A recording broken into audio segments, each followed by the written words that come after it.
தந்தை மகன் தூய ஆவியாரின் பெயராலே.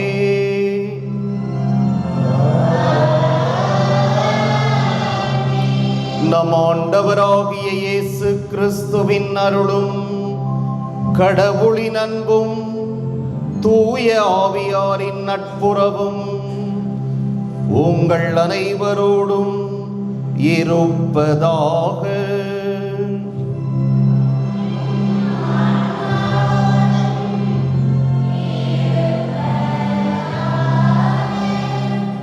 நம் எண்ணங்களே நம் வாழ்வாகிறது. இறையேசுவின் இனியவர்களே, இன்று தாய் திரு அவையானது பொதுக்காலம் 8ஆம் ஞாயிறை சிறப்பித்துக் கொண்டாடுகிறது. இன்றைய நாள் வாசங்கள் நமது பார்வை எதில் பதிகிறதோ அதுவே நம் உணர்வுகளில் பதிந்து நம் ஆளுமையை வெளிப்படுத்துகிறது. நம் பார்வை நலமானால் அனைத்தும் நலமானதாக இருக்கும். நல்லவர் தம் உள்ளமாகிய நல்ல கருவூலத்திலிருந்து நல்லவற்றை எடுத்துக் கொடுப்பார். தீயவரோ தீயது நின்று தீயவற்றை எடுத்துக் கொடுப்பார். உள்ளத்தின் நிறைவிலே வாய் பேசும் என்கிறார் இயேசு. அவ்வாறே விபச்சாரத்தில் பிடிப்பட்ட பெண்ணை இயேசுவிடம் கொண்டு வந்து நீதி கேட்டனர். பாவம் செய்யாதவர் முதல் கல் எறியட்டும் என்றார் இயேசு. அனைவரும் இடத்தை காலி செய்து சென்றனர். நாம் நேர்மையாளர்கள் என்றால் நிச்சயம் அடுத்தவர்களை குற்றப்படுத்த மாட்டோம். பிறரின் குற்றங்களை பார்ப்பதற்கு முன் நம்மில் என்ன குறை இருக்கிறது என்று நம்மை கேள்விக்கு உட்படுத்துவோம். பிறரின் நினைவுகளை பார்க்கவும் பிறரை பாராட்டவும் நல்ல பண்பாட்டை வளர்ப்போம்.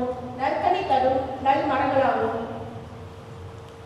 இன்றைய திருப்பலியானது புஷ்பமேரி குடும்பத்தில் மரணமடைந்த பிலிப்பு என்பவருடைய ஆன்மா ஆண்டவரில் இளைப்பாறுதல் அடைவதற்காக ஒப்பு கொடுக்கப்படுகின்றது. அன்புமிக்க சகோதர சகோதரிகளே, நம் திருமுழுக்கின் நினைவாக நம்மீது தெளிக்கப்படும் தமது படைப்பாகிய இத்தண்ணீரை புனிதப்படுத்தி அருளுமாறு நம் கடவுளாகிய ஆண்டவரை கெஞ்சி மன்றாடுவோமாக.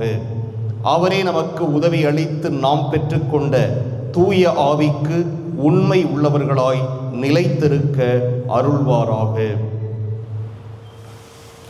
என்றென்றும் உள்ள எல்லாம் வல்ல இறைவா, வாழ்வின் ஊற்றும் தூய்மையின் தொடக்கமுமான தண்ணீரின் வழியாக மக்கள் புனிதம் அடைந்து நிலை வாழ்வின் கொடையை பெற வேண்டும் என்று திருவுளமானீர்.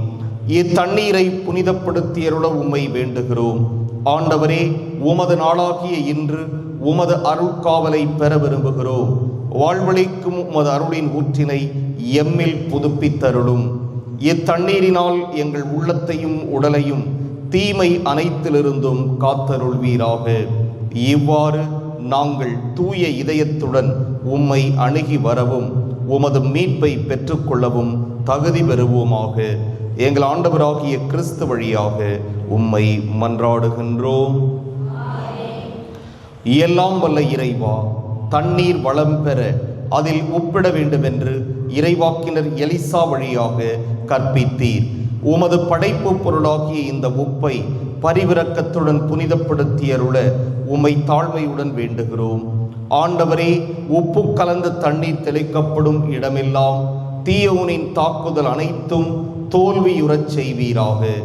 உம் தூய ஆவியார் உடனிருந்து எங்களை இடையராது காத்தருள்வாராக. எங்கள் ஆண்டவராகிய கிறிஸ்து வழியாக உம்மை மன்றாடுகின்றோம்.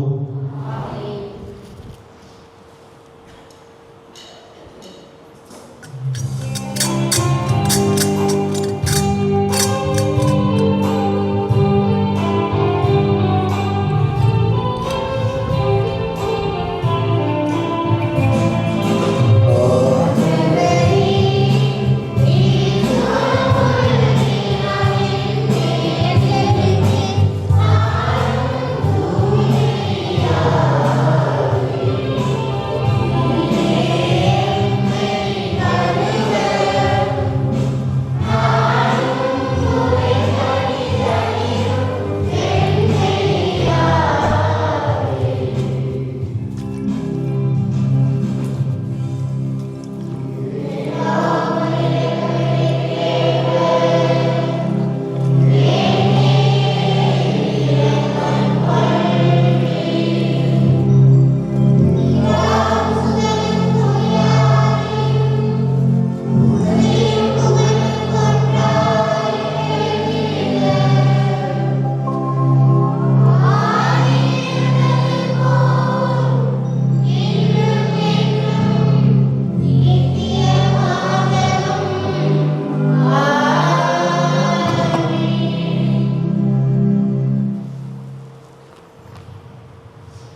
எல்லாம் வல்ல இறைவனும் பாவங்களில் இருந்து நம்மை தூய்மைப்படுத்துவாராக.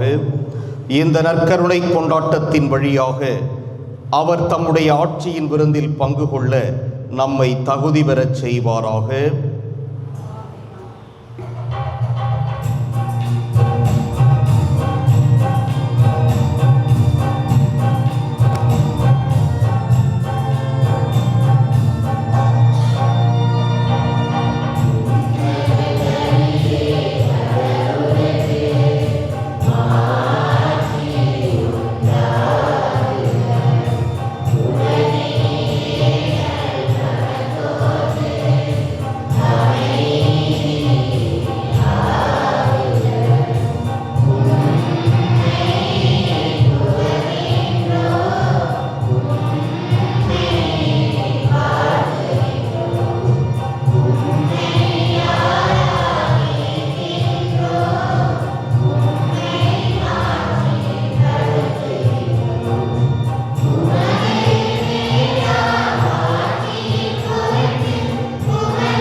ஜெபிப்போமாக.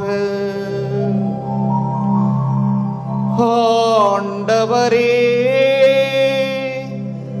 இவ்வுலக நிகழ்வுகளை உமது அமைதியின்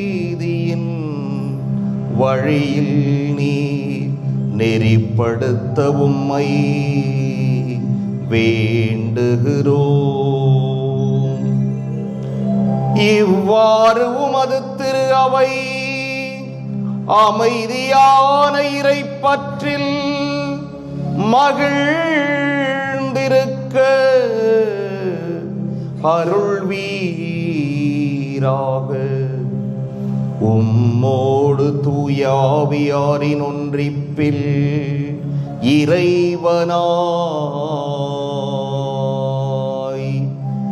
என்றென்றும் வாழ்ந்து ஆட்சி செய்கின்ற அவர் வழியாக உம்மை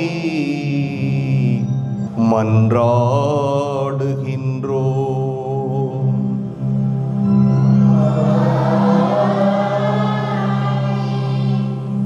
இன்றைய முதல் வாசகம் சீராக்கின் ஞான நூலிலிருந்து வாசகம். செய்தியானது மக்களின் பண்பாட்டை எடுத்துக்காட்டுவது. அவர்கள் பேசும் சொற்களே ஒருவரிடம் பேசி பார்த்து அவர் உள்ள பாட்டை அறியும் முன் நாம் அவரை புகழ வேண்டாம் என்றும், மாசுபடியாத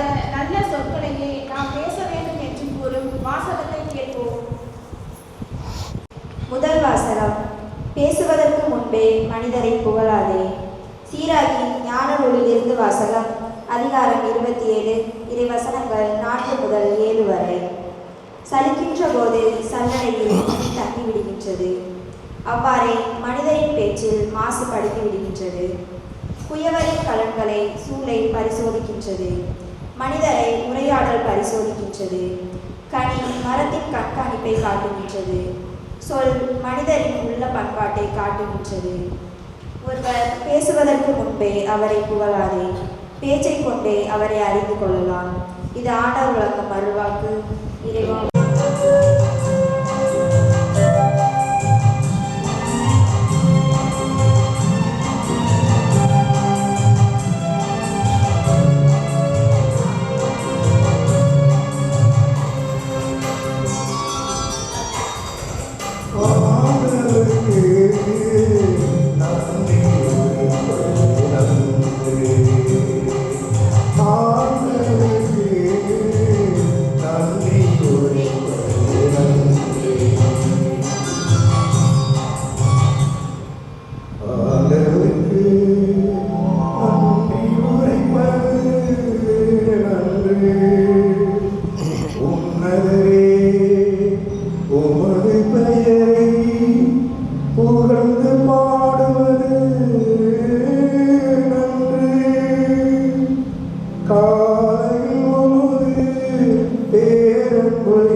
இவ்வாசகத்தை கேட்டு வாழ்வாக்குவோம்.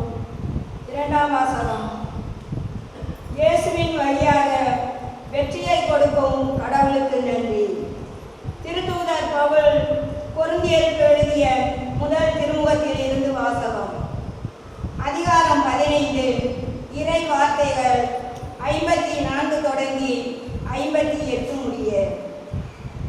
சகோதர சகோதரிகளே, அழிவுக்குரியது அழியாமையும் சாவுக்குரியது சாகாமையையும் அணிந்து கொள்ளும்போது மறைநூலில் எழுதியுள்ள வாக்கு நிறைவேறும்.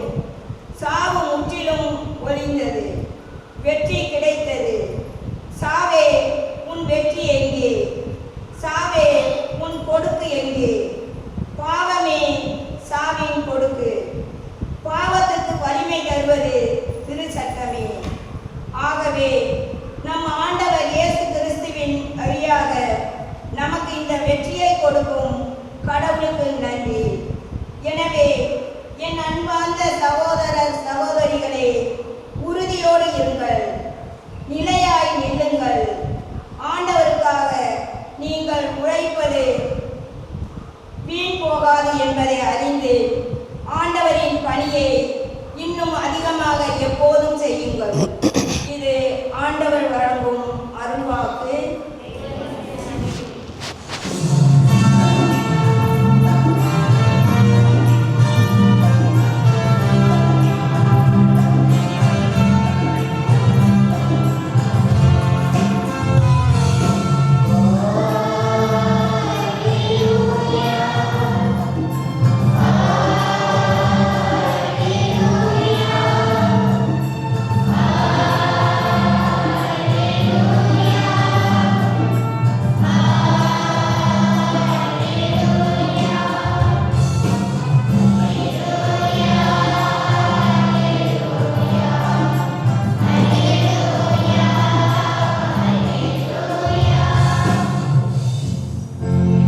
வாழ்வின் வார்த்தையை பற்றிக் கொள்ளுங்கள். உலகில் ஒளிரும் சுடர்களாக துலங்குவீர்கள்.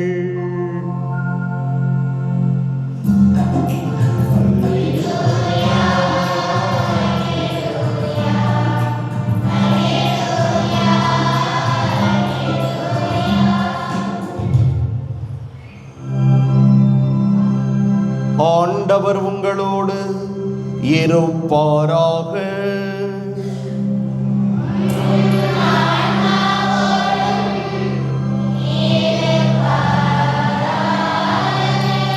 லூக்கா எழுதிய தூய நற்செய்தியிலிருந்து வாசகம்.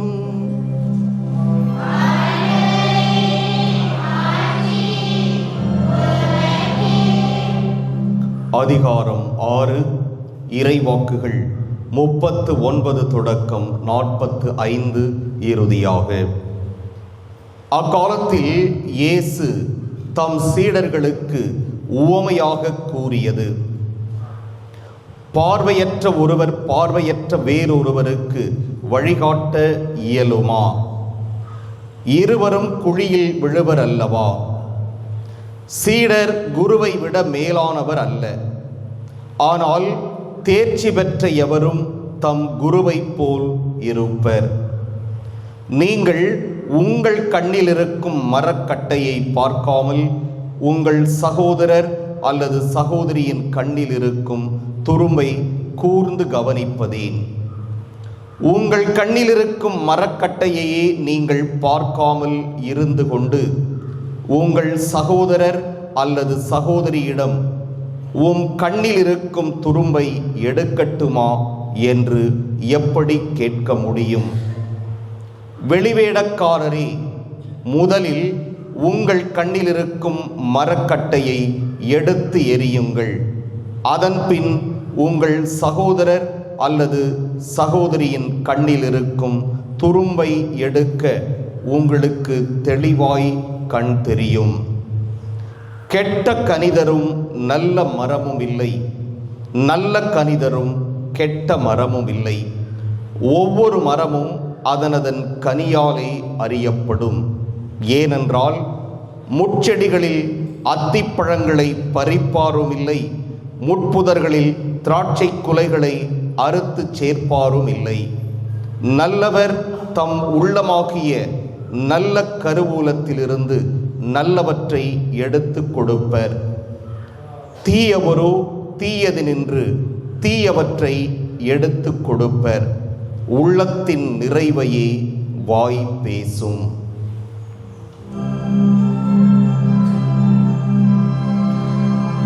ஆண்டவரின் அருள்வாக்கு.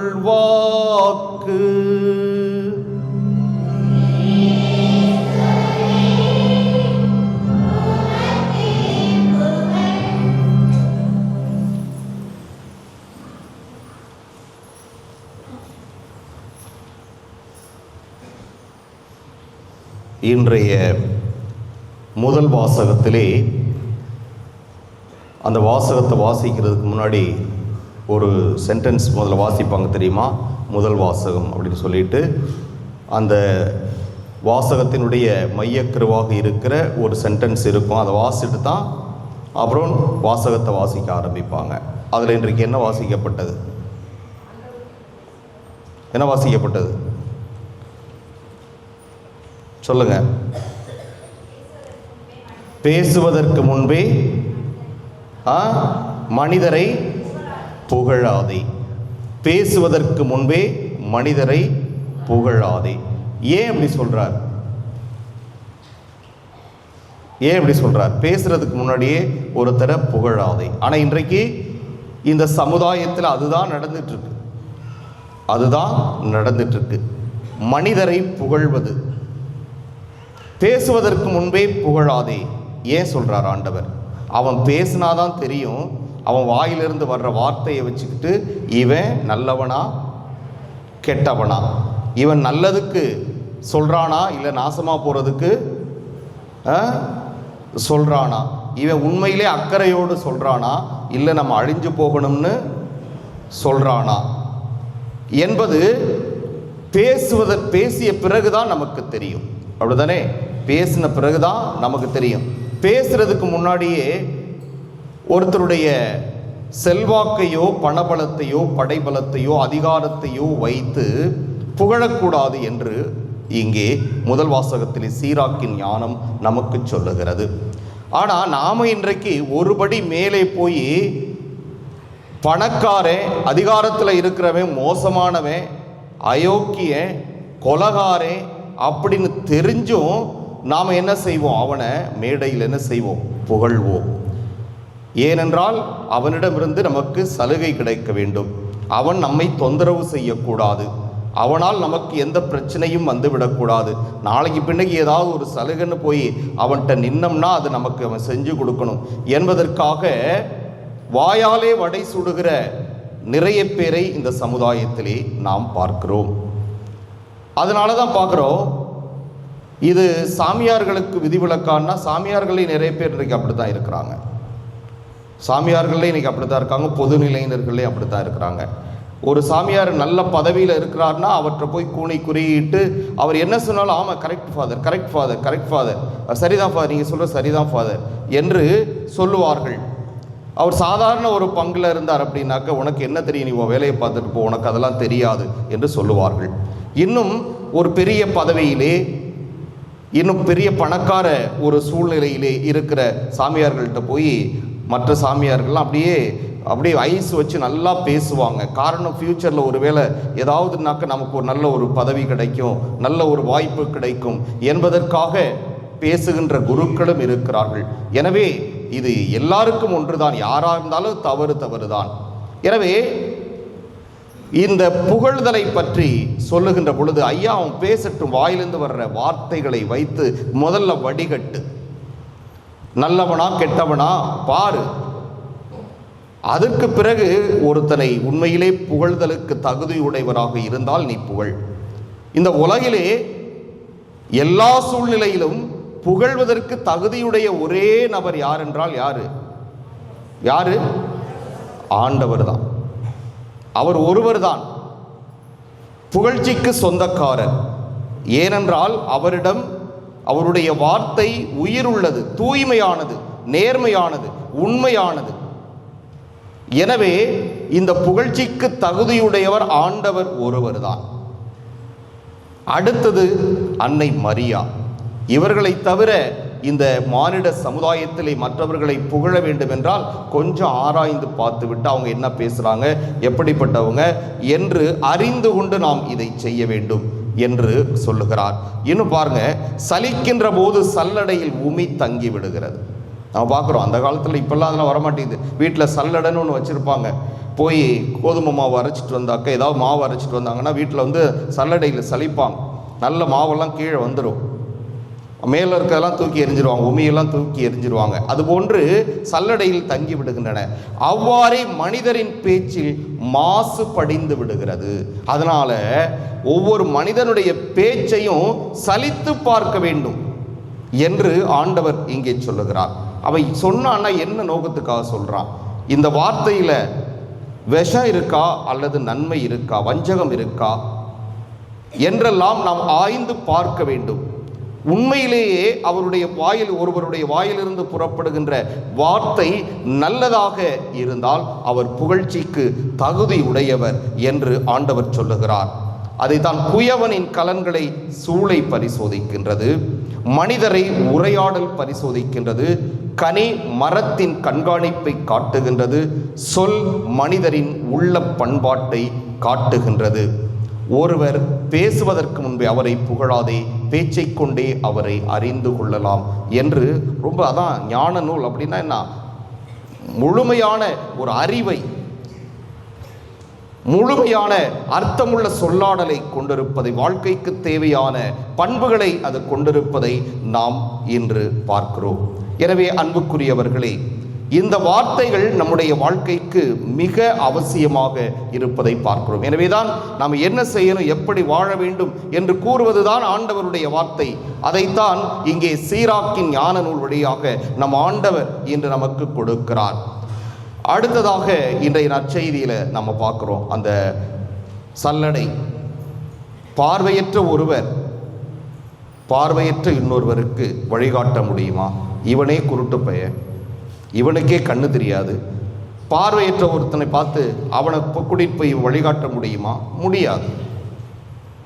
ஆபிரகாம் லிங்கன் சொல்றாரு, ரொம்ப அருமையா சொல்றாரு, நாம் யார் மீது உண்மையான அன்பு வைத்திருக்கிறோமோ அவரை மட்டும்தான் அவருடைய தவறை சுட்டி காட்ட நமக்கு உரிமை இருக்கிறது.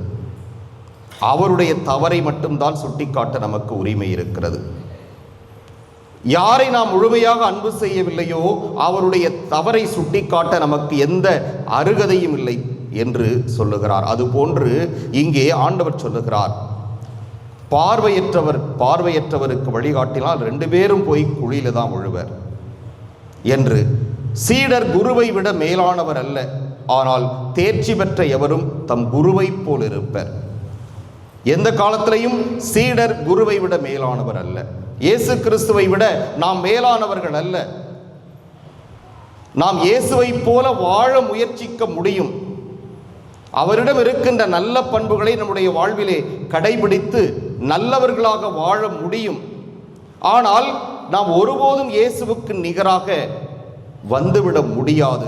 எனவே அவருடைய சீடர்களாகிய நாம் எப்பொழுதும் குருவை மிஞ்ச முடியாது, இயேசுவை மிஞ்ச முடியாது என்று ஆண்டவர் மிக அழகாக சொல்லுகிறார்.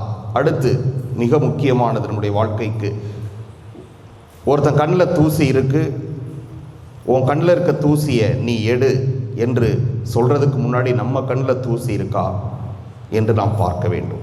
என்ன சொல்றார் அப்படின்னா, ஒருவனுடைய தவறை சுட்டி காட்டுகின்ற பொழுது, ஒருவருடைய பாவத்தை சுட்டி காட்டுகின்ற பொழுது நாம ஒழுங்கா இருக்கிறோமா, நாம நல்லவங்களா இருக்கிறோமா, நாம நேர்மையாக இருக்கிறோமா, இல்லைன்னா அடுத்தவங்களுடைய குறையை சுட்டி காட்டுவதற்கோ தவறை சுட்டி காட்டுவதற்கோ நமக்கு எந்த தகுதியும் இல்லை, அருகதையும் இல்லை என்று ஆண்டவர் கூறுவதை பார்க்கிறோம். கெட்ட கனிதரும் எந்த நல்ல மரமும் இல்லை, நல்ல கனிதரும் கெட்ட மரமும் இல்லை. அதனால் கெட்ட மரத்திலிருந்து கெட்ட கனிதான் கிடைக்கும், நல்ல மரத்திலிருந்து நல்ல கனிதான் கிடைக்கும் என்று ஆண்டவர் கூறுவதை பார்க்கிறோம். எனவே அன்புக்குரிய சகோதர சகோதரிகளே, நம்முடைய வார்த்தை தான் நாம் எப்படிப்பட்டவர்கள் என்பதை இந்த உலகுக்கு வெளிக்காட்டும். நம்முடைய வார்த்தையும் செயல்பாடுகளும் தான் இந்த உலகிலே நாம் நல்லவர்களா தீயவர்களா என்பதை நமக்கு வெளிப்படுத்தும். எனவே இன்றைய நாளிலே நாம் என்ன செய்ய வேண்டும் என்றால், நாம் பேசுகின்ற வார்த்தை முதலில் நாமே சல்லடை போட்டு சலித்து பார்க்க வேண்டும். அவ்வாறு சலித்து பார்க்கின்ற பொழுது நமக்கு தெரியும் நம்முடைய குறைகள் என்னென்ன. அது மேலே தங்கியும், நல்லது மட்டும்தான் கீழே போகும், ஆண்டவற்ற போகும். ஆக சலித்து பார்த்து இந்த மேலே தங்குற எல்லா கெட்ட பண்புகளையும் தூர எப்படி நாம் வீசி விடுகிறோமோ அதே போன்று எல்லாவற்றையும் நாம் வீசிவிட வேண்டும். அப்பொழுதுதான் நாம் நல்லவர்களாக இந்த உலகிலே வாழ முடியும். எனவே நம்முடைய வார்த்தையிலே வஞ்சகம் இல்லாமல் அன்பு இருக்க வேண்டும் என்று ஆண்டவர் கூறுகிறார். அதனால் தான் நான் உங்கள்கிட்ட சொன்னேன், இந்த உலகிலே 100% புகழ்ச்சிக்கு பொருத்தமானவர் ஆண்டவரும் அன்னை மரியாவை தவிர வேறு எவரும் இல்லை என்று உங்களுக்கு சொன்னேன். காரணம், அவர்களுடைய வாயிலிருந்து வந்த வார்த்தைகள் அவ்வளவு ஆழமானவை, அர்த்தமுள்ளவை, வாழ்வு தரக்கூடியவை. எனவே நாமும் இன்றைய நாளிலே உறுதி எடுப்போம், நம்முடைய வாழ்வை சல்லடை போட்டு சலித்து பார்ப்போம். நல்லவை இருந்தால் அதை தொடர்ந்து பின்பற்றுவோம், தீயவை இருந்தால் அதை தூக்கி எறிந்து விடுவோம். ஆமென். எழுந்து நின்று விசுவாசத்தை அறிக்கையிடுவோம்.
அன்புக்குரியவர்களே, நம்முடைய மன்றாட்டுக்களை ஆண்டவரிடம் எடுத்துரைப்போம்.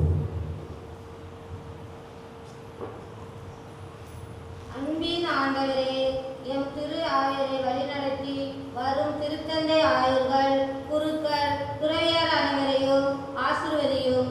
இவர்கள் அனைவரும் உமது வார்த்தையை அன்றாடம் வாசித்து அதை தங்களுடைய வாழ்க்கையால் அறிவிக்க தேவையான ஞானத்தை காத்து வழிநடத்த வேண்டும் என்று இறைவா உம்மை மன்றாடுகிறோம். கருணையின் இறைவா, எங்கள் அனைவருக்கும் நீர் கொடுத்த இந்த வாழ்வுக்காக நன்றி கூறுகிறோம். எங்களுடைய வாழ்க்கையில் அன்பு, மன்னிப்பு, இரக்கம், பொறுமை, விட்டு கொடுத்தல், அமைதி போன்ற பண்புகளை விதைத்து 100 மடங்கு பலன் கொடுத்து வாழ வரம் தர வேண்டும் என்று இறைவா உம்மை மன்றாடுகிறோம்.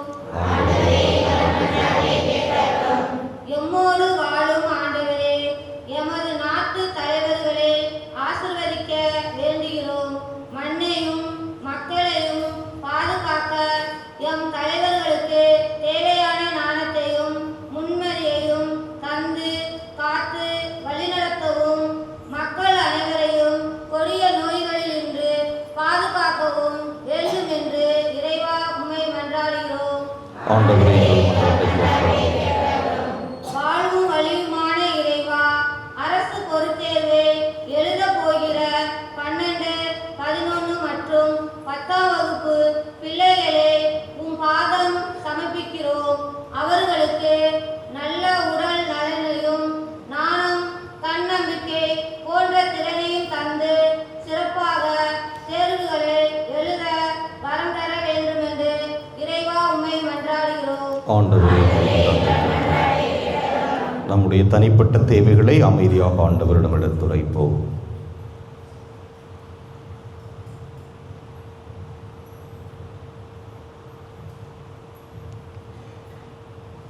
மன்றாடுவோமாக.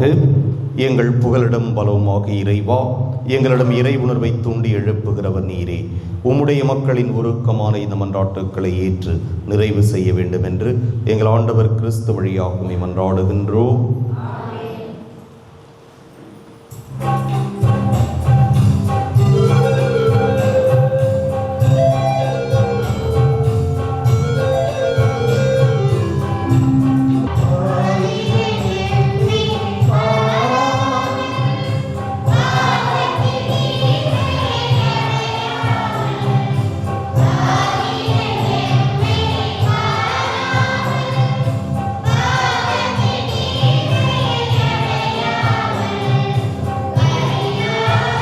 ஆண்டவரை அனைத்துலகம் நிறைவானில் வாழ்த்து பெறுவீராக. நன்மையிலும் நாம் தப்பத்தை பெற்றுள்ளோம்.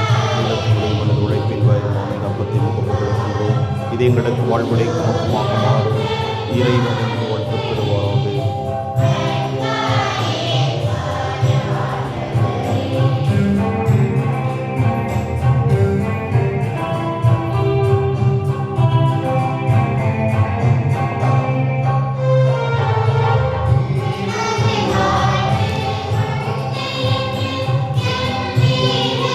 ஆண்டவரை அனைத்துலகம் வாழ்த்து பெறுவீராக. நன்மையில் நாம் ரசத்தை பெற்றுள்ளோம். திராட்சை செடி மனது உழைப்பின் பயணமான ரசத்தை கொடுக்கின்றோம்.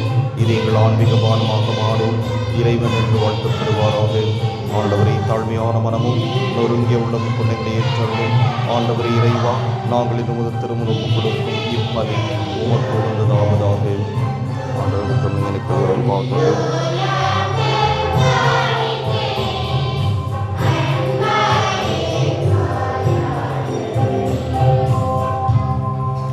சகோதர சகோதரிகளே, என்னுடையதும் உங்களுடையதுமான இப்பலி எல்லாம் வல்ல தந்தையாக இறைவனுக்கு ஏற்றதாகும்படி மன்றாடுங்கள்.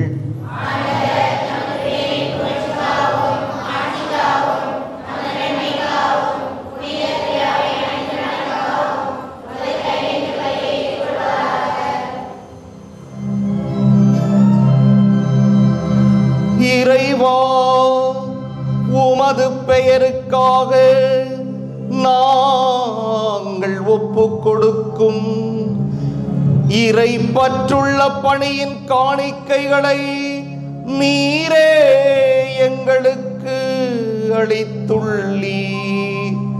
அதனால் இப்பலியிலிருந்து நாங்கள் உம் பேரு பயன்களை அடைவதோடு முடிவில்லா கைமாற்றையும் பெற்றிட கனிவுடன் அருள்வீராக. எங்கள் ஆண்டவராகிய கிறிஸ்து வழியாக உம்மை மன்றாடுகின்றோம்.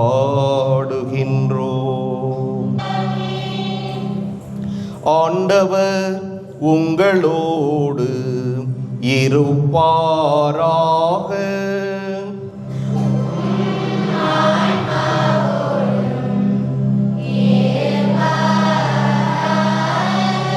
இதயங்களை மேலே எழுப்புங்கள்.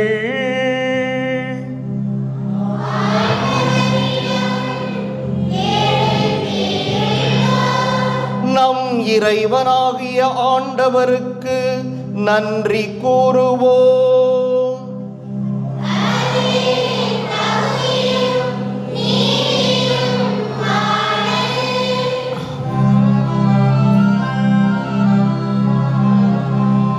ஆண்டவரே, தூயவரான தந்தையே, என்றும் உள்ள எல்லாம் வல்ல இறைவா, எந்நாளும் எவ்விடத்திலும் நாங்கள் உமக்கு நன்றி செலுத்துவது மெய்யாகவே தகுதியும் நீதியும் ஆகும். எங்கள் கடமையும் மீட்புக்கு உரிய செயலுமாகும். அழிவுக்கு உரிய மனிதருக்கு உமது இறையல்பின் ஆதரவை அளிக்கின்றீர். மேலும் மனிதனின் சாகும் தன்மையை பிணி போக்கும் மருந்தாக பயன்படுத்தி நாங்கள் எவ்வாறு அழிவுற்றோமோ அவ்வாறே எங்கள் ஆண்டவராகிய கிறிஸ்து வழியாக எங்களுக்கு மீட்பு அருளுகின்றீர். இவை அனைத்தாலும் அளவற்ற மாட்சி உமக்கே உரியது என்பதை உணர்கின்றோம். அவர் வழியாக உமது மாண்பை வானதூதர்களின் அணிகள் வழிபடுகின்றன. உமது திருமுன் எக்காலத்தும் மகிழ்கின்றன. அவர்களோடு எங்கள் குரலையும் சேர்த்து கொள்ளுமாறு நாங்கள் உம்மை தாழ்மையுடன் இறைஞ்சி புகழ்ந்து அக்களிப்புடன் பாடுவதாவது.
ஆண்டவரே, நீர் மெய்யாகவே தூயவர், தூய்மை அனைத்துக்கும் ஊற்று.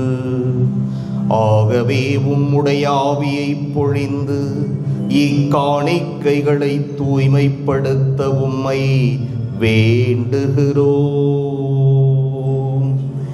இவ்வாறு எங்கள் ஆண்டவர் இயேசு கிறிஸ்துவின் உடலும் இரத்தமுமாக எங்களுக்கு இவை மாறுவனவாக.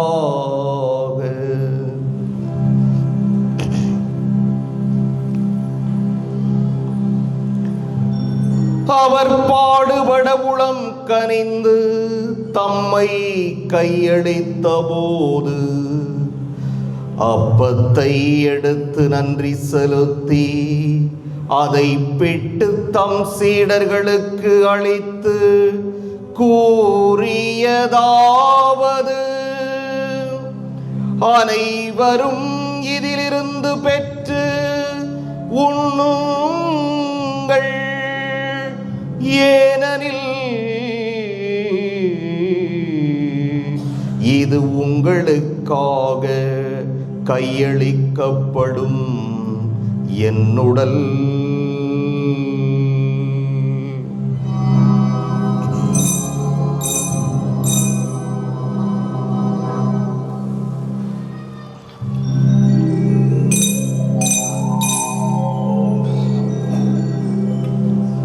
அவ்வண்ணமே இரவு விருந்தை அருந்தியபின் கிண்ணத்தையும் எடுத்து மீண்டும் உமக்கு நன்றி கூறி தம் சீடர்களுக்கு அழைத்து அவர் கூறியதாவது: அனைவரும் இதிலிருந்து பெற்று பருகுங்கள். ஏனெனில் இது புதிய நிலையான உடன்படிக்கைக்கு உரிய என் இரத்தத்தின் கிண்ணம். இது பாவ மன்னிப்புக்கென்று உங்களுக்காகவும் பலருக்காகவும் சிந்தப்படும். இதை என் நினைவாக செய்யுங்கள்.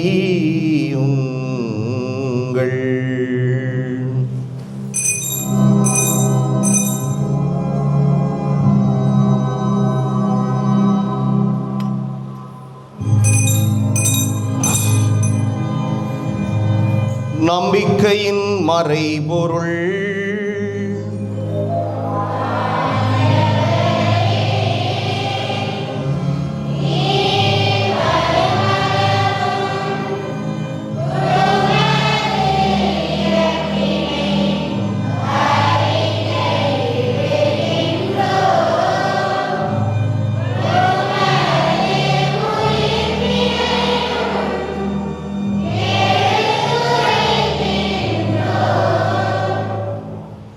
ஆகவே ஆண்டவரே, நாங்கள் கிறிஸ்துவின் இறப்பினையும் உயிர்ப்பினையும் நினைவு கூர்ந்து வாழ்வு தரும் அப்பத்தையும் மீட்பளிக்கும் கிண்ணத்தையும் ஒப்புக் கொடுக்கின்றோம்.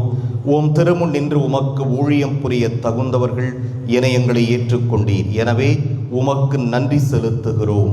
மேலும் கிறிஸ்துவின் உடலிலும் இரத்தத்திலும் பங்கு கொள்ளும் எங்களை தூய ஆவியார் ஒன்று சேர்க்க வேண்டும் என உம்மை தாழ்மையுடன் மன்றாடுகின்றோம். ஆண்டவரே, உலகெங்கும் பரவி இருக்கும் உமது திரு அவையை நினைவு கூர்ந்தருளும்.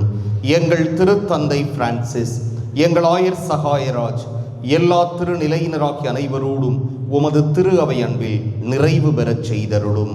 மேலும் உயிர்த்தெழும் எதிர்நோக்குடன் துயில் கொள்ளும் எங்கள் சகோதரர் சகோதரிகளையும் இறந்தோர் அனைவரையும் இரக்கத்துடன் நினைவு கூர்ந்து உமது திருமுக ஒளியினுள் ஏற்றருளும்.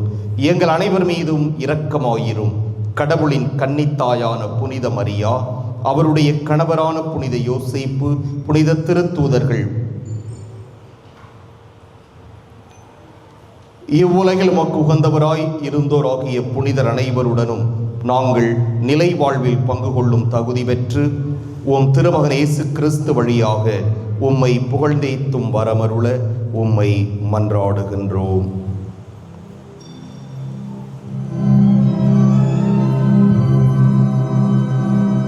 இவர் வழியாக இவரோடு இவரில் எல்லாம் வல்ல இறைவனாகிய தந்தையே, தூய ஆவியாரின் ஒன்றிப்பில் எல்லா புகழும் ஆட்சியும் என்றென்றும் உமக்கு உரியதே.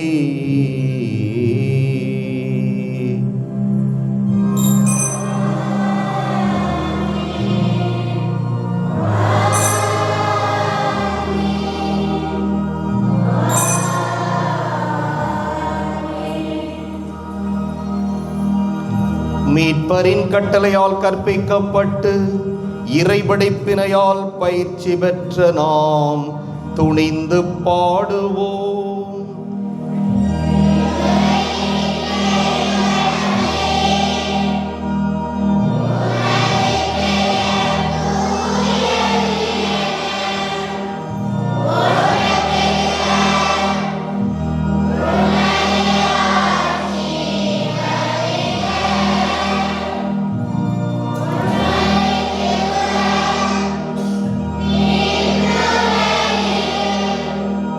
Yeah.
அவரே தீமை அனைத்திலிருந்தும் எங்களை விடுவித்து எங்கள் வாழ்நாளில் அமைதியை கனிவுடன் அருள உம்மை மன்றாடுகிறோம். உமது இரக்கத்தின் உதவியால் நாங்கள் பாவத்திலிருந்து எப்போதும் விடுதலை பெற்று யாதொரு கலக்கமுமின்றி நலமாய் இருப்போமாக. நாங்கள் எதிர்நோக்கி இருக்கும் பேரின்பத்துக்காகவும் எம் மீட்பராகிய இயேசு கிறிஸ்துவின் வருகைக்காகவும் காத்திருக்கின்றோம்.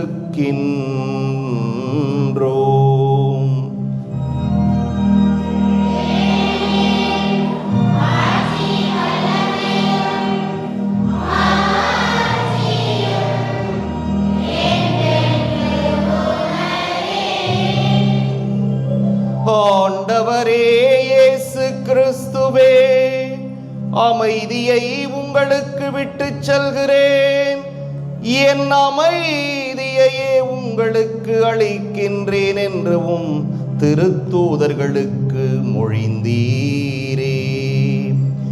எங்கள் பாவங்களை பாராமல் உமது திரு அவையின் நம்பிக்கையை கண்ணோக்கி உமது திருவுளத்துக்கு ஏற்ப அதற்கு அமைதியையும் ஒற்றுமையையும் அளித்தருள்வீராக. என்றென்றும் வாழ்ந்து ஆட்சி செய்கின்றவர் நீரே.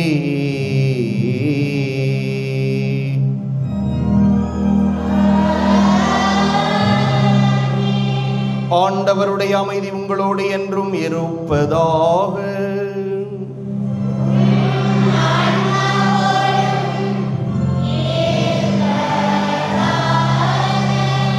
ஒருவருக்கொருவர் அமைதியை பகிர்ந்து கொள்வோம்.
இதோ இறைவனின் செம்மறி, இதோ உலகின் பாவங்களை போக்குபவர்.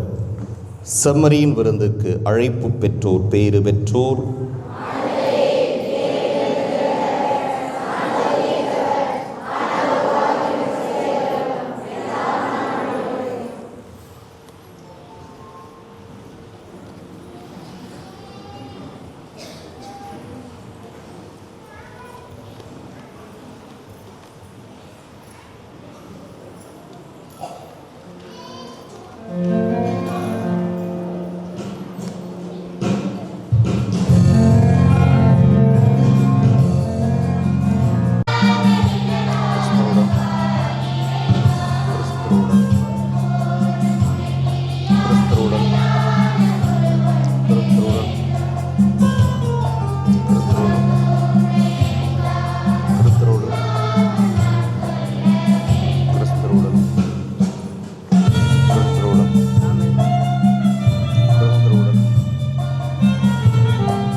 இதோ உலக முடிவு வரை எந்நாளும் நான் உங்களுடன் இருக்கிறேன்.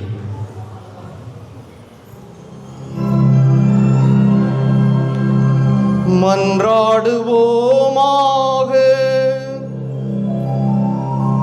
ஆண்டவரே, மீட்பளிக்கும் கொடைகளால் நிறைவு பெற்ற நாங்கள் உமது இரக்கத்தை இறைஞ்சி கேட்கின்றோம். அதனால் இம்மை வாழ்வில் எங்களுக்கு ஊட்டம் அளிக்கும் இந்த அருளடையாளத்தால் நாங்கள் முடிவில்லா வாழ்வில் பங்கேற்க கனிவுடன் அருள்வீராக. எங்கள் ஆண்டவராகிய கிறிஸ்து வழியாக உம்மை மன்றாடுகின்றோம்.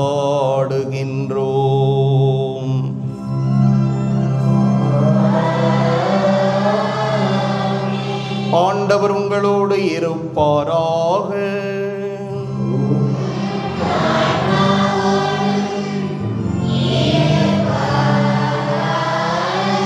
எல்லாம் வல்ல இறைவன் தந்தை, மகன், தூயாவியார் உங்களுக்கு ஆசி வழங்குவாராக.